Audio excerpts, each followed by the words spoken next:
हाँ, ये बात सत्य है कि माता महाकाली को पूजने वाले अक्सर अकेले रह जाते हैं। जीवन में प्रेम हो, दोस्ती हो, अक्सर देखा गया है कि वो टूट जाते हैं। मेरे साथ भी ऐसा ही हुआ है। लेकिन जानते हैं ऐसा क्यों?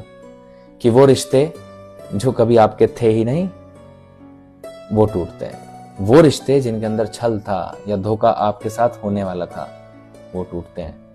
क्योंकि माता महाकाली वो शक्ति है जो सबसे पहले आपको पवित्र करती है, हर तरीके से, मोह से और माया से। आपको दूर कर देती है उन लोगों से जो आपका आगे जाके गलत कर सकते हैं।